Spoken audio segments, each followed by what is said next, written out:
சென்னை தலைமைச் செயலகத்தில் விவசாய சங்கத்தின் பிரதிநிதிகள் அமைச்சர்களை சந்தித்து பேச்சுவார்த்தை நடத்தி வருகின்றனர்.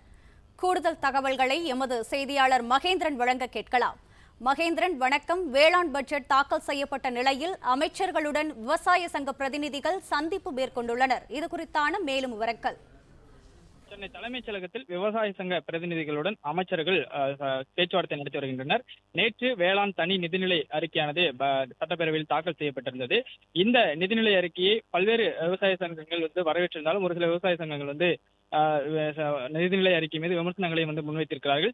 குறிப்பாக பயிர்க்கடன் தள்ளுபடி என்பது தமிழக வெற்றிக் கழக தேர்தல் அறிக்கையில் குறிப்பிட்டபடி 5 ஏக்கருக்கு குறைவாக நிலம் வைத்திருக்கக்கூடியவர்கள் வாங்கிய பயிர்க்கடனை முழுமையாக தள்ளுபடி செய்யவில்லை, அதற்கான அறிவிப்பு எதுவும் நேற்றைய பட்ஜெட்டில் இல்லை என்று விவசாயிகள் விமர்சனம் வைத்திருக்கிறார்கள். அது மட்டுமின்றி இன்று தலைமைச் செயலகத்தில் போராட்டத்திலும் சில விவசாயிகள் ஈடுபட்டிருந்தார்கள். இந்நிலையில்தான் இது தொடர்பாக பேச்சுவார்த்தை ஆனது தற்பொழுது தலைமைச் செயலகத்தில் நடைபெற்று வருகிறது. அமைச்சர்கள் ஆனந்த், ஆதவ் அர்ஜுனா, நிர்மல்குமார், ராஜ்மோகன், வேளாண் துறை அமைச்சர் வினோத், கூட்டுறவுத்துறை அமைச்சர் காந்திராஜ் உள்ளிட்டோர் விவசாய சங்க பிரதிநிதிகளுடன் ஆலோசனையில் ஈடுபட்டு வருகிறார்கள். குறிப்பாக நெல் மற்றும் கரும்பு ஆதார விலை, குறைந்தபட்ச ஆதார விலை உயர்த்தப்படும் என்று அதற்கான அறிவிப்பு பட்ஜெட்டில் வெளியாகும் என்று எதிர்பார்க்கப்பட்ட நிலையில அதற்கான அறிவிப்பு வெளியிடப்படவில்லை என்று விவசாயிகள் குற்றச்சாட்டை முன்வைத்திருந்தனர்.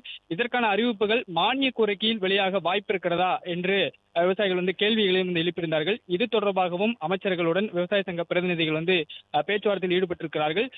சுமார் 1 மணி நேரத்திற்கு மேலாக இந்த பேச்சுவார்த்தை தலைமைச் செயலகத்தில் நடைபெற்று வருகிறது. பிளே ஸ்டோர் மற்றும் ஆப் ஸ்டோரில் இருந்து பாலிமர் செயலியை QR கோடு மூலம் பதிவிறக்கம் செய்யுங்கள். செய்திகளை உடனுக்குடன் பெறுங்கள்.